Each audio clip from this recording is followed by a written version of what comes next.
Once a year there's a bash. Rolls-Royce owners have. Out at Princess Daisy's brother's place at Althorpe, Northampton. There's something to eat and something to tipple. Owners of the cars, they bring them along, show them off, win a prize, a rosette for the wife, and band themselves comradely together in a club.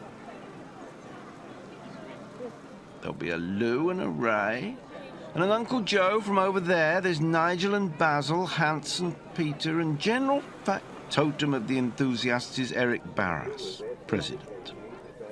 We were presented with the fact that we were going to celebrate somehow 90 years of this famous name, Rolls-Royce.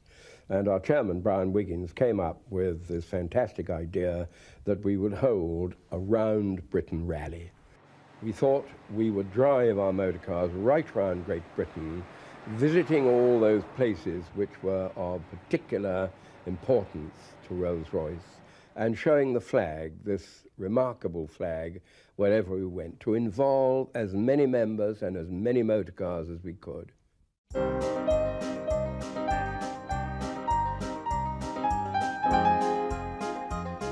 All over the world there are enthusiasts for particular marks of car, but the Rolls-Royce, for a variety of reasons, has a cadence that is very special, of class and standards that are eternal, but were once thought peculiarly British, of an era in retrospect golden. Charles Rolls was the younger man, up from London, based in London, basically a salesman who liked to drive a car. Henry Royce, born of poor people in Peterborough, had after an engineering apprenticeship a factory in Manchester that turned all sorts, noted for being fastidious. Rolls-Royce owners have this association with a clubhouse a few miles north of Oxford.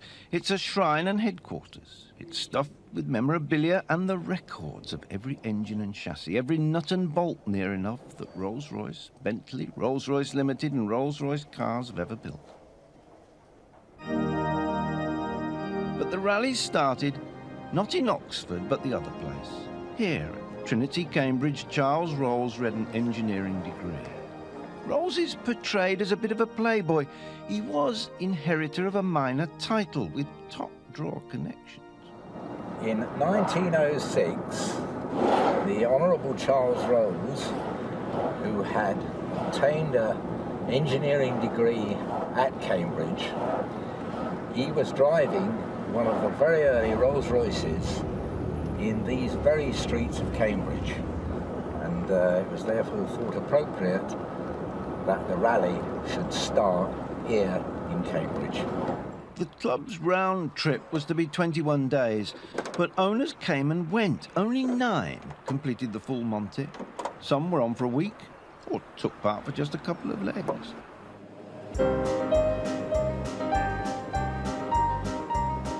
And then the tour continued up the flatter part of eastern England.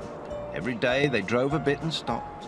Well, every other day they'd stop for 2 days off, so local owners and members in the vicinity could join in and purr at one another's Bentleys, ghosts and shadows.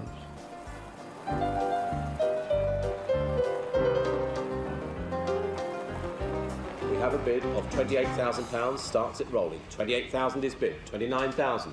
At the annual sale of old Rollses in Princess Di's brother's park, there was a marquee stuffed with the living ready to open their purses. So the bids took commission. 42,000, 43,000, 44,000. On the right at 45,000. Here were famous faces, mystery buyers. But remember, the largest ever owner of Rolls-Royces was the Scottish Co-op, for funeral purposes. The largest individual owner, probably the Maharaja of Mysore, who had 7 in 1944. 58,000 on my right. These were eventually sold and scattered and then tracked down. This is a historic day.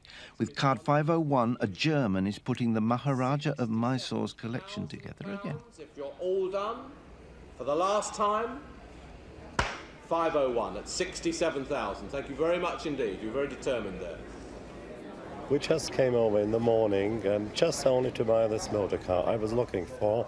Many years it would come up for sale because I'm collecting specially Maharaja Phantom cars. They always had a very special coachwork done. They were sumptuously rich in those days, and they could afford only the best, and the cars are the best. And this is the last car I was looking for. I now own them all. Shan't be miles away. You're staying there tonight as well. If anything goes wrong, blame me. Don't blame my The acquisition of a Rolls has not always come easy.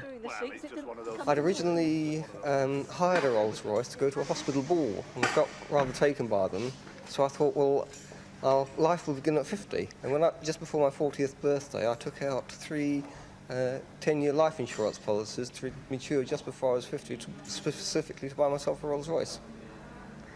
And I went to 4 different seminars run by the club to decide which model I wanted, and I came down in favour of vintage in open tourer.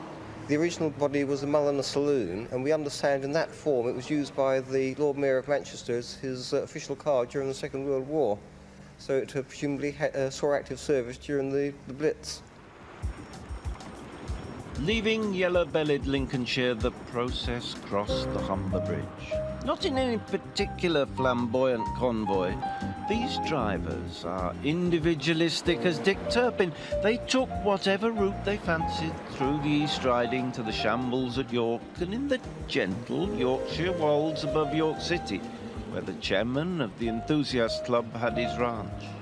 He'd invited members to take a butcher's at his collection not of Rolls-Royce, but Bentleys. Bentley, and Rolls Bentley. Well, we expected between 40 and 50. Yeah, I think we must be getting pretty close to 50 now. Whoa, come forward a bit so they can get out behind you. Brian, the chairman's been noted for his collection, a specialist among specialists. Brian Wiggins put together these beasts, which Tony Bugatti called the fastest lorries in Europe, the Bentley, because the car was so heavy. It had an exhaust so throaty it was called sexy. Not so much Rolls Bentley, but the Bentley by William Bentley of Cricklewood, London, prior to 1931, when W.O. Bentley went bankrupt and Rolls's took them over. This is the last one of the 54 litres built. Brian has the last one, I have the first one built. I have the company demonstrator. So therefore there is a specific interest in this type of car. I had a crazy idea a few years ago to have one of every model Bentley until they just became badge engineered Rolls-Royce. And I started about 8 years ago on Bentleys. And about 4 years ago, I had succeeded in achieving that aim of one of every model. And then I decided that they needed a decent building to put them in, so I built this building about 4 or 5 years ago. The oldest car is that one over there, which is a 1924 3-litre Bentley. That was the first Bentley model produced. They actually produced the first one back end of 1921. Didn't really get into production seriously till 1922.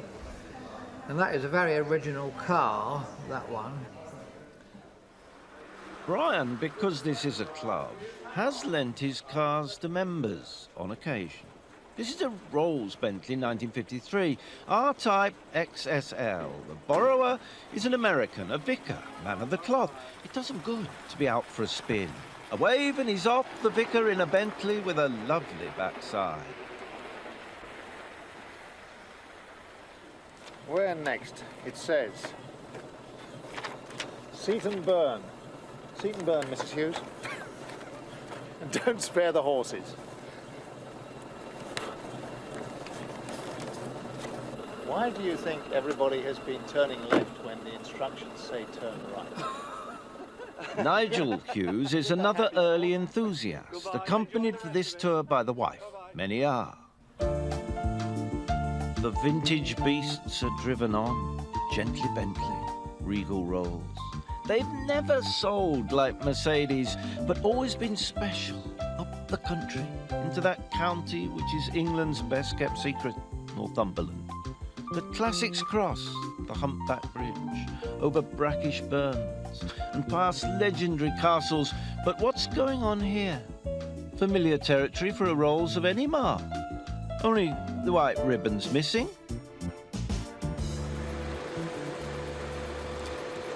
My car is a 1936 2530, which is the model that was produced by Rolls-Royce and then handed over to the coach builders, who in this case were H.J. Mulliner, who have produced a body which is called a sedan de ville, and that means that the front half of the roof goes back, so you can sit in convertible splendor in the front, and whilst the passengers are cocooned in the back in the warmth.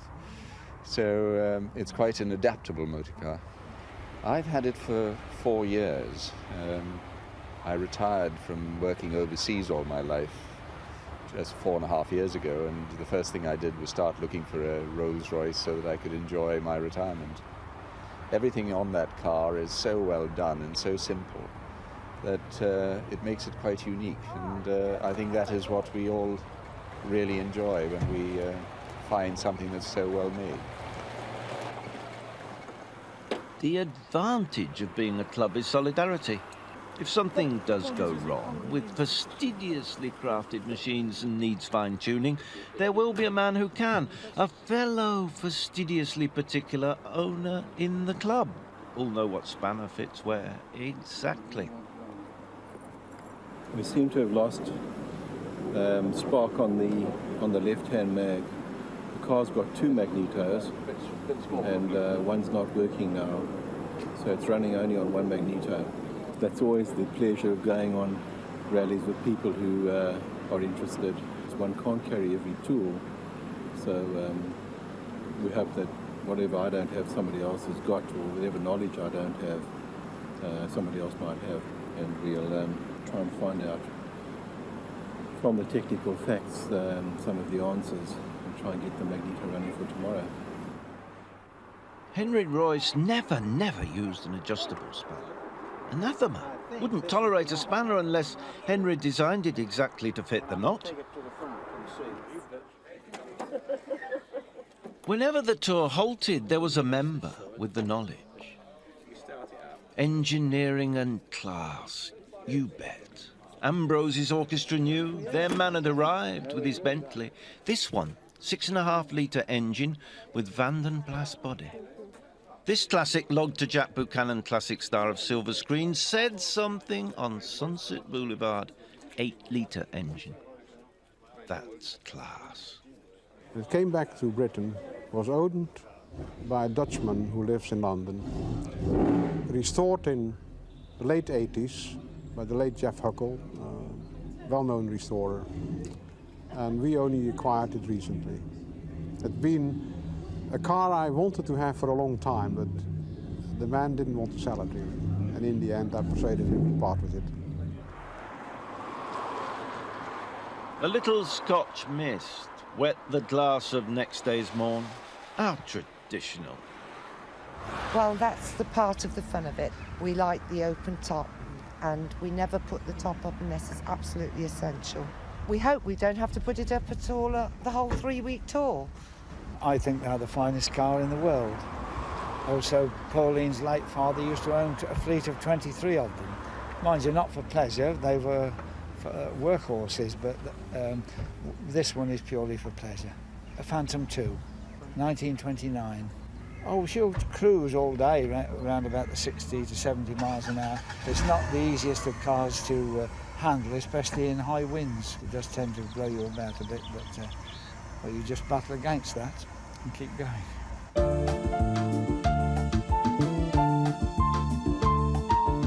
O'er the Firth of Forth, beyond Stirling, the sun came up, glistening the silver salmony Scotch water to make the enthusiast feel very good. Man and this legendary machine.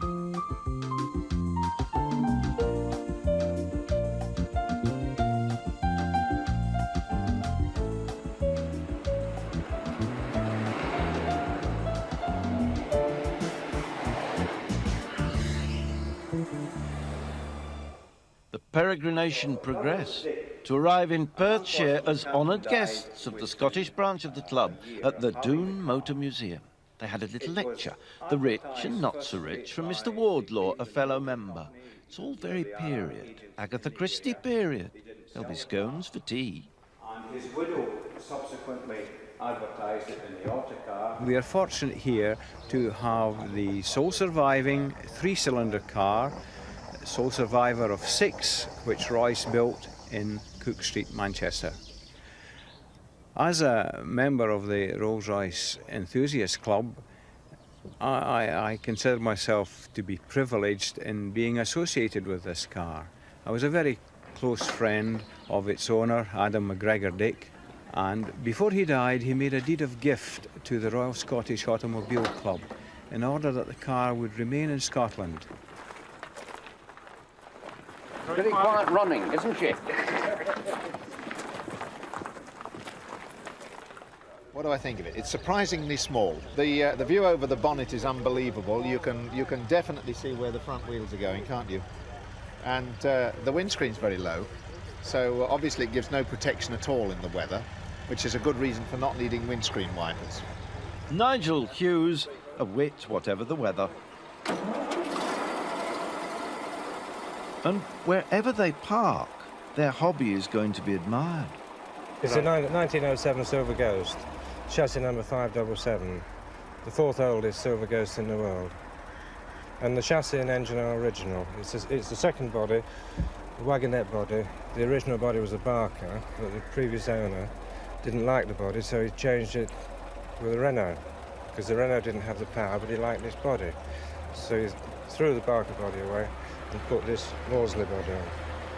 Well, I drive it probably 3 weeks every year, and the rest of the time it's at the Alford Grampian Transport Museum. It isn't expensive to run as long as you look after it. It has to be well oiled, well greased, well maintained. The tyre pressures have got to be very accurate at 50 pounds. And it has different sized tyres front and rear. The top speed is 65, but the brakes aren't too good. It only has rear brakes and the transmission brakes, so you have to be very careful on twisty roads that you don't go too fast because of the difficulty of stopping. The Bentley section are powerful. This Rolls Bentley is Derby built, still complete with original number plate. It was used at a motor show, then sold in 1935 to a Mr. Arthur Pass, AHP. The inside has been made to my design. When I bought the car, it was a derelict car.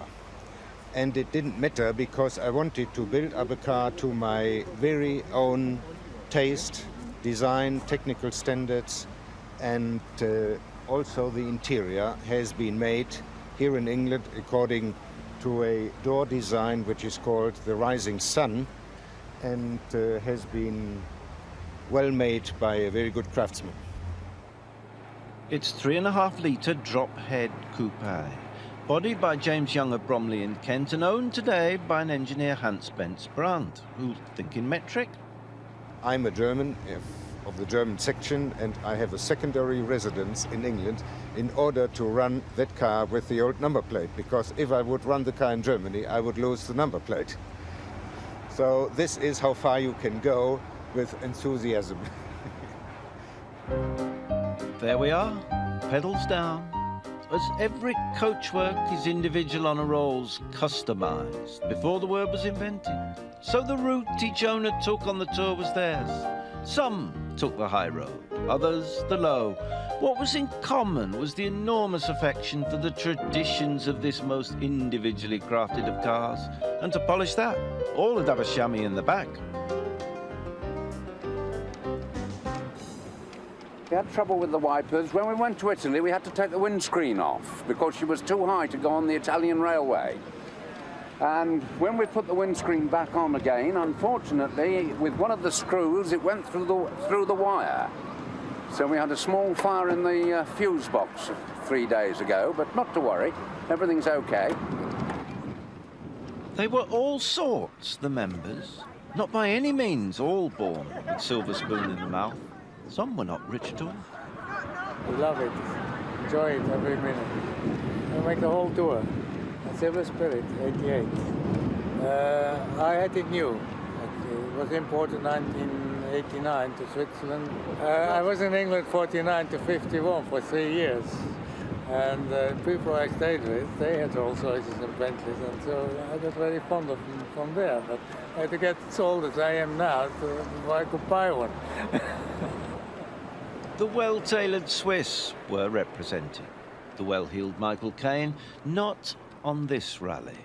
There were members who were very provincial, blunt as Henry Royce himself. Here is Mr. Buckley in a cardigan with his Silver Spirit 1982. If you buy a car in reasonable good condition with a bit of age about it, then you're not paying a fantastic amount of money that's going to depreciate over the years, providing that you've got another car to run around in. And this is what I do. What does Mr. Buckley run around in?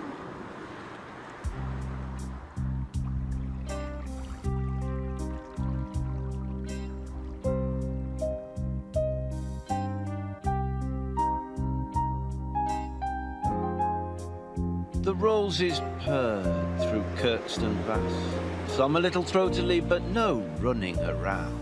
In the Lake District, it was gliding.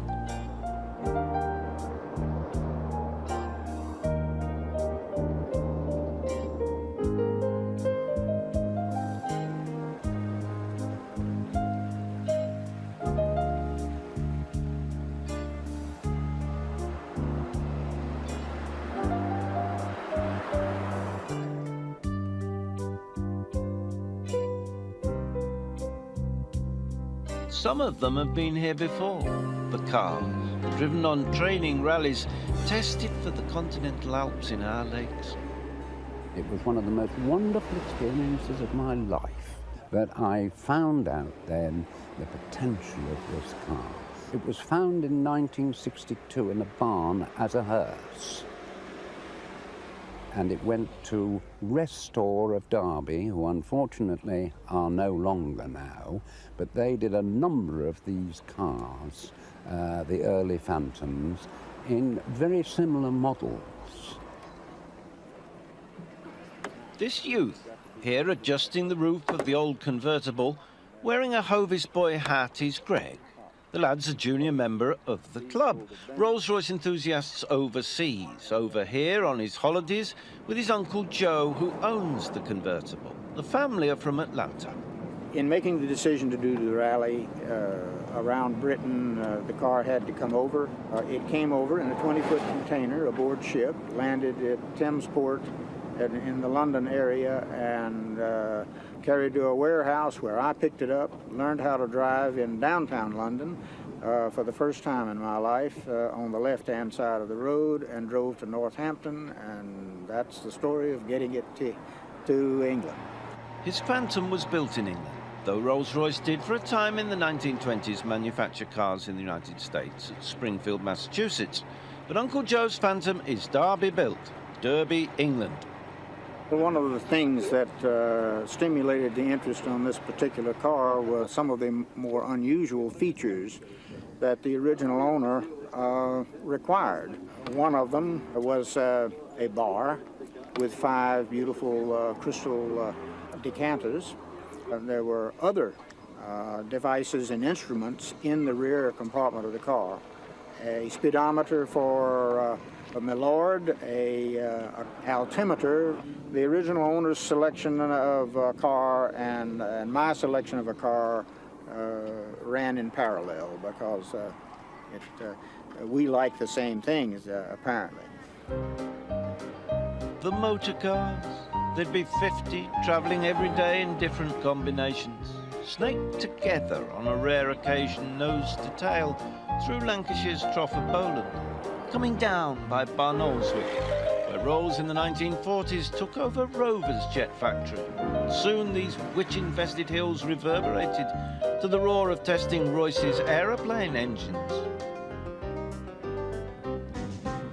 This is a Silver Shadow, one of the last of the first series, so some people call it Shadow 1. And I've had it since 1991.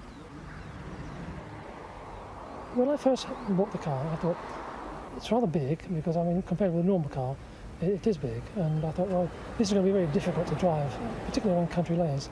And in fact, the opposite is true. In my own profession, I was an aircraft engineer.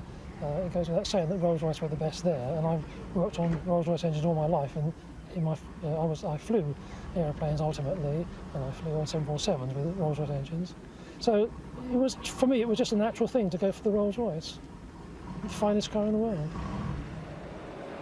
A doctor's coupe, car by Mr. Rolls and Mr. Royce, noted in the carriage trade of its day to be the only car a doctor could arrive and leave without disturbing the patient. This car has always been in excellent condition. 1921 Silver Ghost. At the period, it was quite fashionable for doctors to have a two-seater car, and consequently, therefore you get doctor's coupe. Kirkstone Pass, we did that stop at the top, which a lot of people did anyway, and we found we needed to alter the fan belt, which is a Whittle belt, which is a early type leather belt. And we altered it. We took one link out because the belt at that time was too slack, and so the fan wasn't sending the air through the radiator as it should have done. She goes very well anyway. She copes with it very nicely, and it's a nice tight car, and it'll do it very easily. There's no problem. You just got to take it steady to it, and it was okay. Mr. Rolls had met Mr. Royce here in Manchester at the Midland Hotel for lunch. It was a simple meeting, Rolls and Royce, in 1904. Here they agreed a partnership to make and sell the best engine and chassis there could ever be. When they came to Manchester and the Midland Hotel, the enthusiasts clapped each other. They clapped the name, they clapped their hobby, they clapped the class and then the engineering. But they had to call outside for someone to bake them a cake.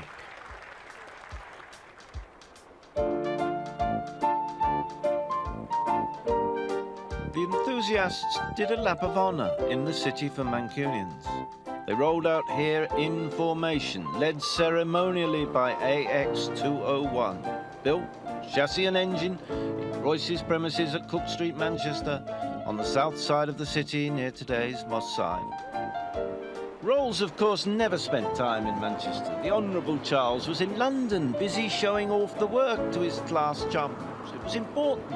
They persuaded early on the HM of his alma mater, Eton, to try one of these.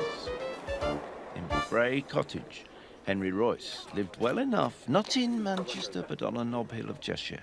He'd made money engineering lifts and overhead cranes. His Knutsford home was no cottage. He'd arc lamps installed so he could work at night, if necessary, outside. Every amenity except, you can't believe this. He didn't believe in garages. There's never been a garage here at all, as far as I understand it. And I don't use garages, so that was the reason that I bought the house, I think. Royce moved eventually south to sort of semi-retire in Sussex and the south of France. The firm were in Derby, and then the car division moved to Crewe, where it stayed. It's still manufacturing to the original ideal of trying to be not the fittest, but the best. No enthusiast can visit Cheshire and not call at the existing works. This whole tour was tailored to hit this spot, Crewe, on open day. John McGlynn. For most of the members of the club, this is like a trip to Mecca. This is where it's all at. This is the centre of the world. And a lot of people have never been here before, and I can see they're absolutely thrilled to bits. Royce was forever taking things to bits. All the time a tinkering. He used what would be known later in the century as Japanese methods. Get hold of a rival's machine, take it apart, examine what makes it go, and then try and make every bit better himself. There's no better way to do it. For lunch, the veterans took to the hills, as Henry Royce would have done himself, up the peaks and pushing it for cheese and pickle and the cat and fiddle, and a warm pint of Robinson's ale, just one for the road. It's not Sweden. The Cat and the Fiddle pub here played quite a strong part in the early Rolls-Royce history, in as much as many of the cars were brought up here tested on the local hills, and there were general meetings up here as a centre because of the local terrain and so forth. A lot of them were tested, particularly a hill down there where Henry Royce himself used to drive up, dragging blocks of concrete, amongst other things, to test out the cars. By close of day, this caravan hit Derby, where Henry Royce had built the factory that later made aeroplane engines and is a cathedral still of Olympian engineering excellence. Your life when you fly can rely on this. Mere motorists look up at this window of stained glass at Nightingale Road. Everyone does. The two were always linked, military and civil. Royce made turbines, power station engines, peace and war, Merlins for the Spitfire and something for Vickers. It was Lawrence of Arabia who said, in the desert, a Rolls is worth more than rubies. Henry Royce had mottos stuck on the walls reminding his employees, you're on your honour, not to deflect from standards. Here's an exactly preserved example of standards. 1912 Silver Ghost. This car was made here, and this is the earliest one on the rally at the moment, and it was originally delivered to an A.W. Gilmore in London in 1912. He didn't keep it very long.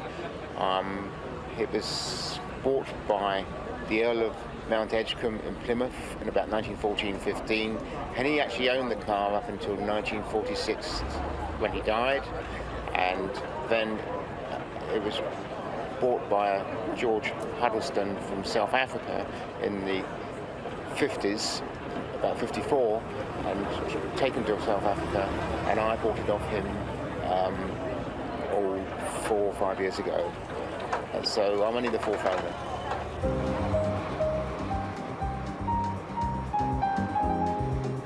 We're heading west, rolling over Staffordshire and into the blue and lost-remembered hills of Shropshire. Wherever they stopped, locals would bring something, sometimes quite eccentric. It's the Antiques Roadshow. To this field behind the Gaskell Arms Much Wenlock, a jazzy old Shropshire boy brought this rare breed, called Vicky, as if it were a budgerigar. And Rolls-Royce never made minis. Although it sort of looks large, it is still a little 20 horsepower chassis with the 3-litre engine.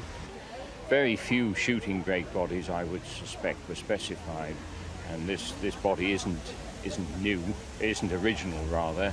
It was put on, I think, during the war for obvious utilitarian, practical reasons, and we bought the car in '57. The body'd been on then for some time, and we found it useful. In fact, I think it's fair to say that I bought the car in those days because I couldn't afford the luxury of a car just for fun, because the car had got carrying capacity. I used to take the local jazz band round, all 8 of us, to different gigs, and we could get everyone in and a few instruments as well. So the car had to work for its living because I couldn't afford to keep it otherwise. It's as simple as that, really. Where are we now? I suppose we're somewhere up in the middle of nowhere above Landrinnod Wells. The steering on this 20 horsepower is absolutely incredible. Very lightweight and no problem at all. My only difficulty is that, of course, being a very early 20 horsepower, 1922, it has only got 3 gears and a bit underpowered. And so we just have to take it steadily.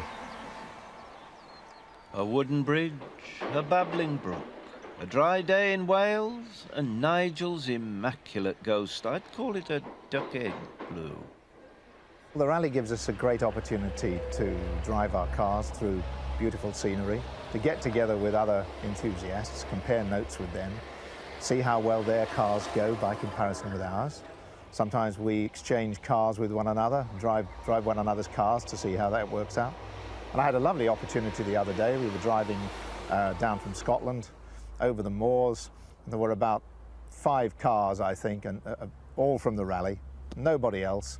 There was a ghost in front, and I was driving my ghost behind, and we were absolutely matched for speed right the way across. You know, it all felt absolutely right. That was great. To achieve greatness wasn't easy. A Rolls you can buy, but owning deserves individuality from the owner. In this club, members make an effort. Everyone appreciates when some battered antique's done up, knowing because it's a Rolls, the work and money you put in will appreciate. It took a period of 5 years to restore it, right through the mechanics, right through to the bodywork. It's been reupholstered. All the engine we've restored and got into tip-top condition, and it's hopefully a very reliable car these days. Of course you need, because they're heavy engines, both hands on the wheel. Your partner can hold the map. I do the navigating. And when John doesn't interfere with the instructions, we normally get there. You arrive looking a mess, either by having to wear a flying helmet, fashion bit goes out of the window with open air driving. But it's great fun, it's lovely. You can sort of see things that no one else can see. You can see over the hedges and you're generally going at a speed where you do actually see things instead of just flashing past. And when you're sitting in the traffic lights next to a Range Rover, you can be awfully smug because you can look over his roof.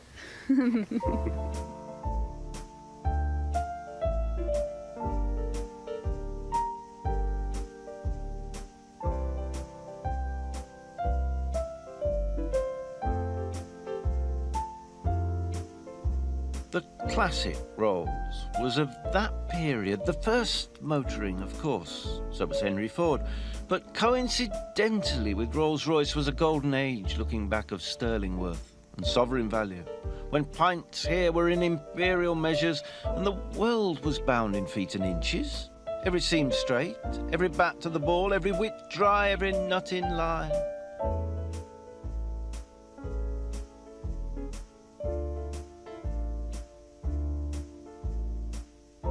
And on this rally, now in mid-Wales, every member appreciates he owns one of a rare list, a special breed of car that chances are will never see a scrapyard. 80% of Rollses ever made are still on the road. It's a Phantom 3. It's very powerful. And really and truly, out of 700 originally made of the chassis only, I think there's still a list of 600 still around in the world. So really and truly, it's something to hold on to if you can, or enjoy if you've got it. There's no way you need change gear unless you stop, and unless it's very, very extraordinary circumstances, you can drive everywhere in top gear. This 12-cylinder engine was, of course, developed at Derby prior to the war. The technical data and that was passed on to the development of the Spitfire Merlin. They always look on this motor, this engine, as what you might say, the Mini Merlin. The Mini Merlin? Charles Rolls died in an aeroplane accident. He was born here, his family seat rich enough not to have to do anything. He was gentry from the little then county town of Monmouth, Monmouthshire, where life babbles on as if nothing had changed.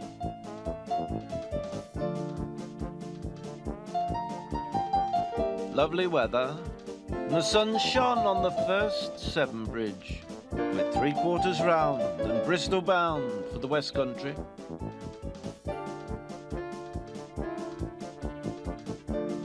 The party took the Clifton Bridge over the Avon Gorge, bridges and engines, engineering of excellence.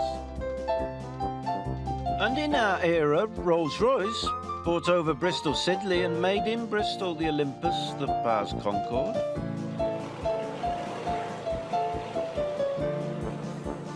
Graham Adams and Mrs. Graham Adams did this whole trip of 2,400 miles in a 1919 Tourer. I bought the car in 1959 from a lady down in near Helston in Cornwall, and her father gave it to her. We didn't use it a great deal until about the last 10 years, and we've used it a lot since then. We've done quite a lot of work on the engine and the mechanical side of it, but basically it's a very original car, and as we see it today, is how it was, or how it had evolved for the original owner. This motor, Bentley Continental JD12, built 1957, previous owner the comedian Eric Sykes, went to auction, sold to John Donner, a man of the city who found it not easy peasy to get. And there was a lot of bidding on it, and in the end, inevitably, there were two of us left.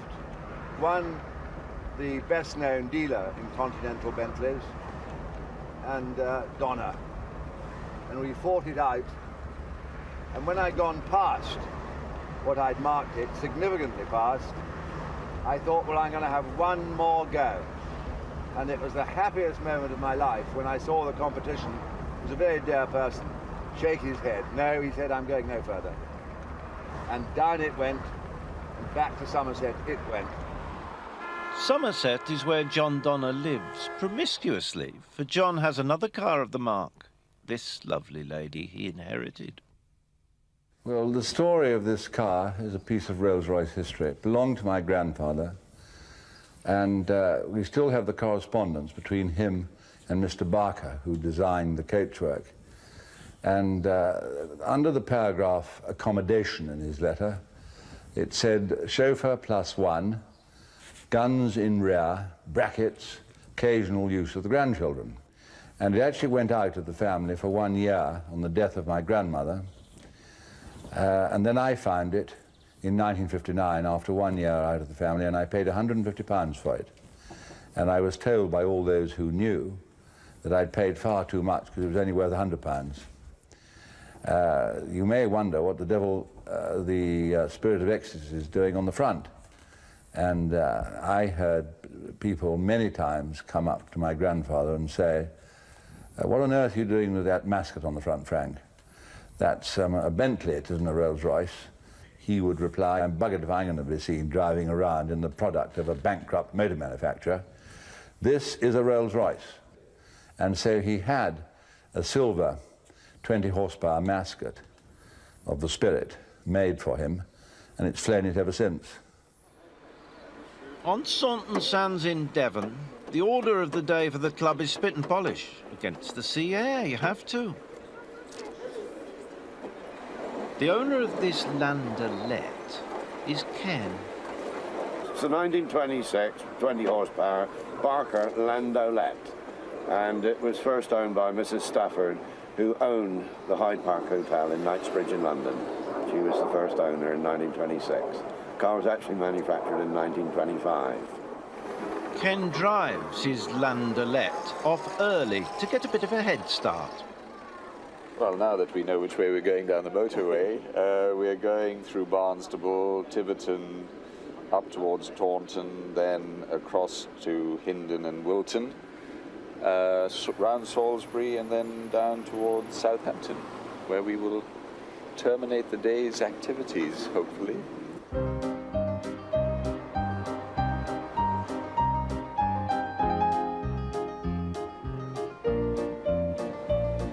Over the military plains of Wiltshire, the antique's made for a modest house in West Wittering, West Sussex, where the whole parish should turn out, way beyond Salisbury, to welcome the workaholic old man Henry Royce's work back home. May this plaque be a constant reminder of him to the people of this village and all who come to this place of pilgrimage for engineers around the world. This is to commemorate the fact that this was his garage and workshop from 1917 to 1933, and we managed to obtain his 1921 experimental Rolls, which you can see is parked in the garage, returned home after 70 years. He had a garage in his house down here. Not a very big one, is it? But Henry's experimental car 4G11 was to whiz him to Derby and down to France. He used to drive up to the south of France, which is a trip one day I hope to redo again. But, you know, obviously that's got to be a prepared trip these days. I'm always surprised because people they don't know my name, that they always say, oh, you're the one that's got 4G11, isn't it? And I always face at that, so you're not known by your name in the Rolls-Royce Club. Henry's own motor car, brought back by club member Morris just for the day. Some parishioners still remember actually working for the band. Elsie can, as if it were yesterday. We used to have a day off every month when we was in France, and we had the use of the Rolls-Royce. The chauffeur used to drive us for the day. That was nice. We had the use of the car, Toulon. That was the nearest town then, as you might say, because we were out in the country, you see. He was supposed to have had a rest, you know, when he was out there. He was supposed to be on holiday, but he was working. He had cars coming out there from Derby, and he was always working.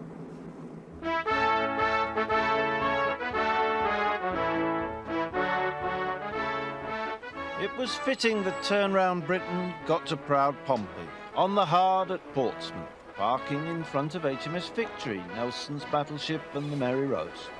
For Rolls is of this century, but that era, when Britain's thought itself best, put to the test. Rolls gave off a certain aura, class, snobby, yes, but built up to a standard.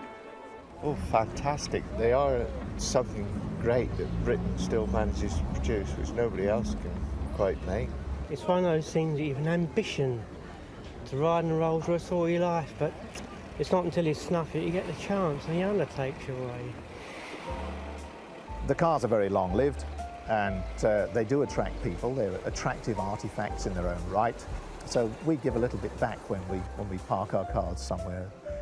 And it's delightful to see the interest that people express in them. I get more pleasure out of taking them to bits than I do actually out of driving them. But I could say that about race cars, but this one particularly, it's just beautifully built. I look upon myself as a sort of temporary custodian of the motor car. I have a duty and an obligation to maintain it and look after it. Certainly it'll last a lot longer than I will. I think there's something about owning an old car. It just so happens that these are amongst the best. From my childhood, I looked at these cars and, well, that was it. It's the ultimate dream, I think.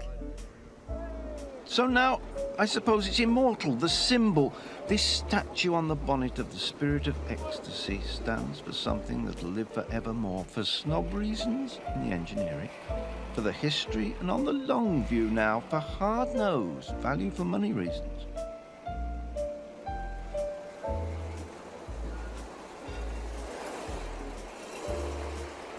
For the curtain call, it was in front of the fountains at Blenheim Palace. 9 Rolls-Royces completed the full rally. But at the final bash, everyone who could turned up, members.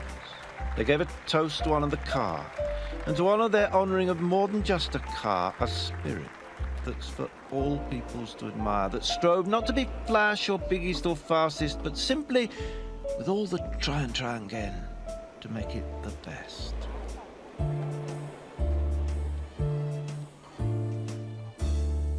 Round Britain, 90 years of Rolls-Royce, was a highly successful event. I'm sure we did wave the flag. I'm sure we did impress many people with the fact that still to this very day, there is probably no product, whether it be in the air or on the ground, comparable to the works and philosophy of that great man, Henry Royce.